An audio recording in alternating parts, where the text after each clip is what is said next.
صلو علی الحبیب.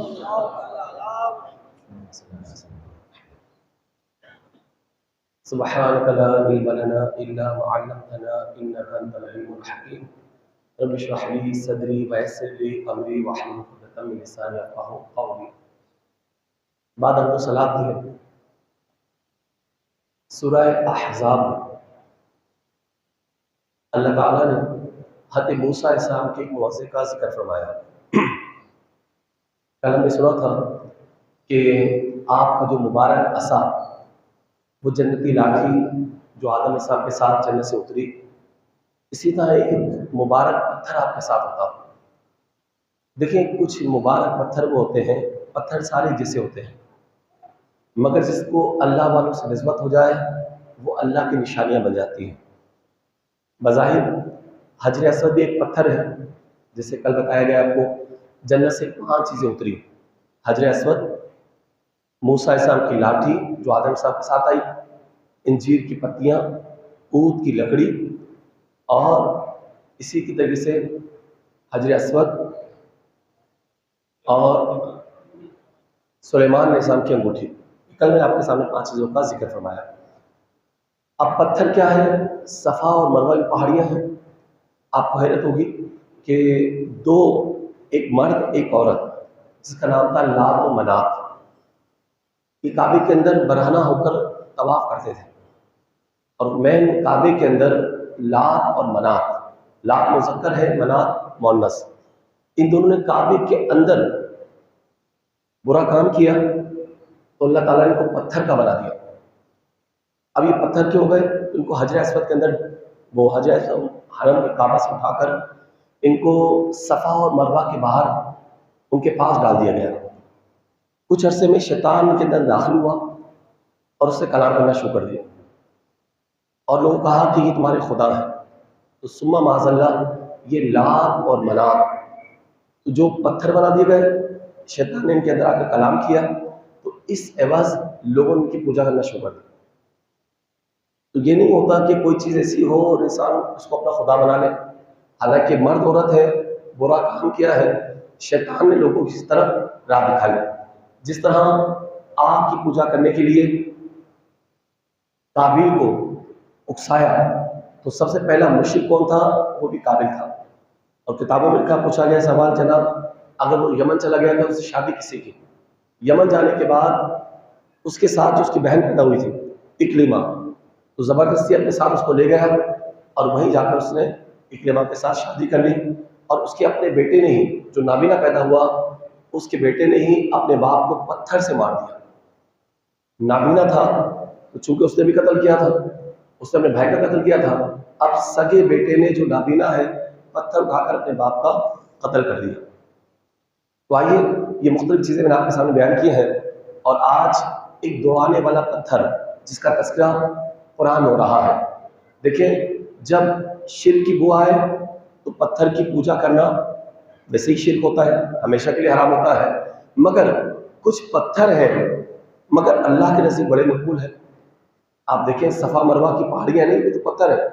اللہ فرماتا ہے ان الصفا والمروہ من شعائر اللہ، یہ اللہ کی نشانیاں بن گئی ہیں.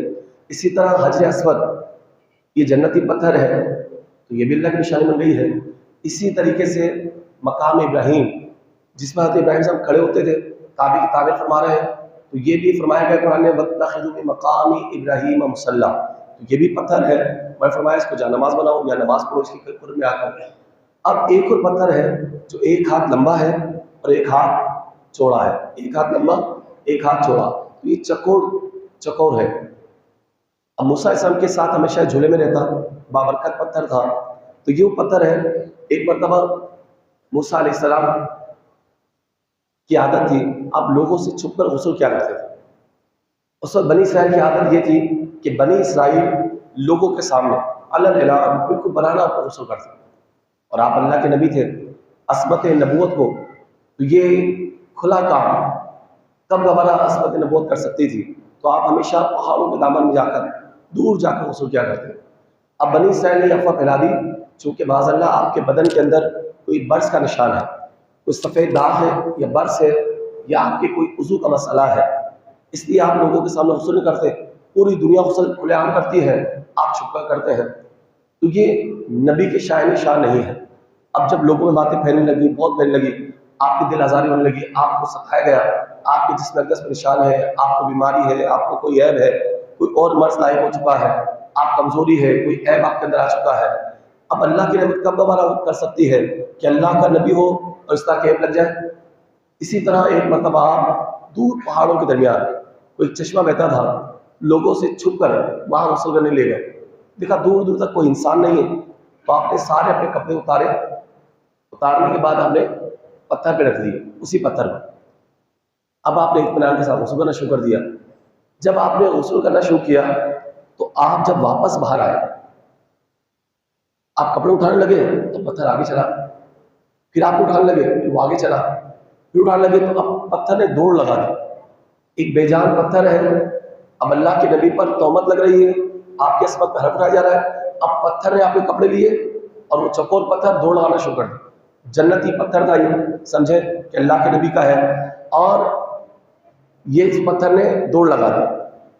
اب جب یہ پتھر کیسا اس نے دوڑ لگائی، یہ جنتی پتھر ہے یا نہیں واللہ عالم بالصواب، مگر اس پتھر نے دوڑ لگانا شروع کر دی۔ اب یہ دوڑ لگاتا گیا یہاں تک کہ بڑی بڑی سڑکوں سے گزرنے لگا، آپ اس کے پیچھے سو بھی حجر، سو بھی حجر، سو بھی حجر، ایک پتھر میرے کپڑے، ایک پتھر میرے کپڑے، آپ لگانے لگے۔ وہ بڑی بڑی سڑکوں سے گزرتا ہوا گلی کوچوں میں آ گیا، بازاروں میں آ گیا، بنی اسرائیل میں آپ کپڑے ہیں۔ جب پورے لوگوں نے دیکھا کہ آپ اتنے حسین و جمیل ہیں، آپ اتنے خوبصورت ہیں، آپ کا جسم اقدس سے چمک نکل رہی ہے، ایسا اس نے کبھی دیکھا نہ کبھی سنا، نقطۂ کمال کو آپ کا جمال پہنچا ہوا ہے، عظیم حسن نمایاں ہو رہا ہے۔ لوگوں نے آپ کا حسن دیکھا تو لوگ خود کہنے لگے دیکھو موسیٰ صاحب تو کتنے حسین ہیں، ان کے بدن میں کوئی برس ہے، نہ کوئی عیب ہے، نہ بلکہ ہم میں سے کوئی اتنا حسن کا مقابلہ نہیں کر سکتا، آپ کا حسن و جمال تو نقطۂ کمال کو پہنچا ہوا ہے، آپ بڑے حسین ہیں، آپ اللہ کے نبی ہیں۔ تو اس طرح جو عیب آپ پہ لگنے لگا، اللہ تعالیٰ نے ایک پتھر کے ذریعے آپ کے اس حسن کو نمایاں کر دیا، اور لوگوں کے ذہن سے نکل گیا کہ آپ کے بدن میں نہ کوئی نکل گیا کہ آپ کے بدن میں کوئی عیب ہے۔ الحمدللہ اللہ تعالیٰ نے تمام نبیوں کو حسن سے نوازا ہے، چہرے کے حسن سے بھی نوازا ہے اور آواز کے حسن سے بھی نوازا ہے۔ اللہ کا نبی آپ دیکھا ہوگا، کوئی خوبصورت ہو نا تو دل چاہتا ہے آپ سے بات کریں، اور کوئی بہت بڑا عالم ہو کہ جیسے ہمارے پیر علامہ سید مظفر حسین شاہ صاحب، علامہ خادم حسین رضوی صاحب، میرے امیر سنت علامہ مولانا محمد الیاس ستار قادری صاحب، تو اگر اس طرح کی شخصیات ہوتی ہیں تو دل چاہتا ہے ان سے بات کرنے کو، تو پتہ ہی چلا تو پھر اللہ کا نبی کا حسن کیسا ہوگا۔ میرے داتا علی اجمیری خواجہ میرے داتا علی اجمیری فرماتے ہیں اپنے کشف المحجوب کے اندر، اللہ تعالیٰ نے سارے نبیوں کو حسن سے نوازا ہے، چہرے کا حسن بھی دیا اور آواز کے حسن سے بھی نوازا ہے۔ اللہ کا ہر نبی آواز کا حسن بھی ہے اور چہرے کا حسن بھی ہے۔ اور یہاں ایک بات بتاتا چلوں کہ اس طرح آج کھلے عام یہ نہ کہیں کہ معاشرے میں سب یہ کر رہے ہیں تو ہم بھی یہ کریں گے، معاشرے میں سب یہ کر رہے ہیں تو کیا جاتا ہے۔ کچھ گناہ ہمارے معاشرے میں ایسے ہو چکے ہیں جس گناہ کو گناہ تصور نہیں کیا جاتا۔ شادی بیاہ کے اندر بہت ساری رسومات ایسی ہیں، لوگ ہنس ہنس کے کر رہے ہوتے ہیں، باقاعدہ مذہبی ہوتے ہیں، داڑھی ہوتی ہے، امامہ ہوتا ہے، مگر شادی میں بے پرواہ ہو جاتے ہیں۔ ہم نے تو دیکھا ہے کہ وہ بہت زیادہ مذہبی ہے اور امامہ بھی سجا رکھا ہے، بسا اوقات گھر کے اندر یا ماحول کے اندر ایسا ہوتا ہے کہ اس رنگ کے اندر رنگے جاتے ہیں۔ تو کیسا ہی ماحول ہو، آپ کو اپنی غیرت کو زندہ رکھنا چاہیے۔ میرے آقا فرماتے ہیں جب تیرے اندر حیا باقی نہ رہے تو تو جو چاہے کر، جو چاہے کر۔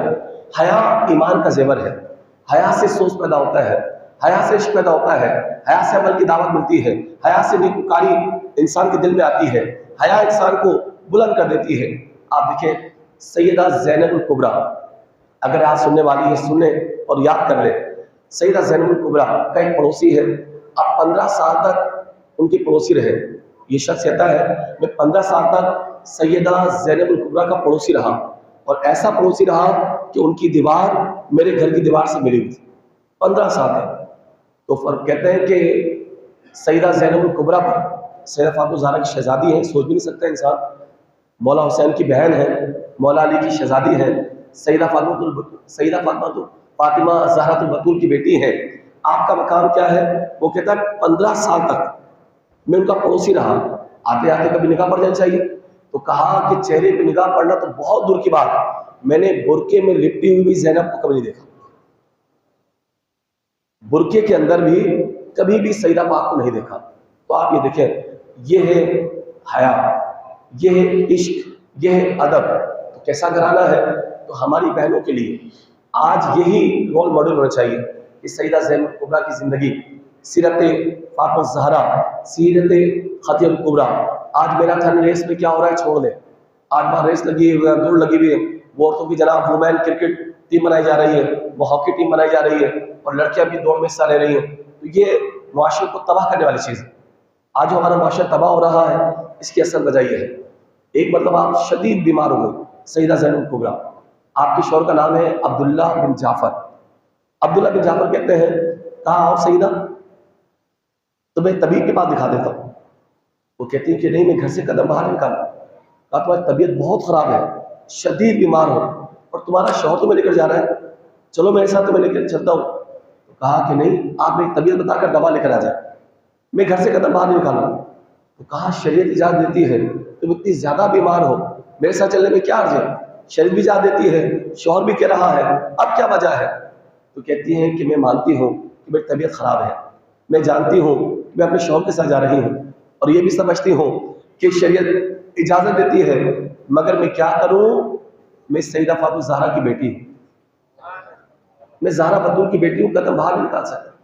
تو اگر یہ تصور آج پیدا ہو جائے اپنے گھر والوں کے اندر، ہم اپنی بہنوں میں، بیٹیوں میں اگر یہ چیز پیدا کریں تو معاشرے کی اصلاح ہو سکتی ہے۔ اللہ تعالیٰ سے دعا ہے کہ اللہ تعالیٰ ہمیں پردہ کرنے کی اور سمجھانے کی توفیق عطا فرمائے۔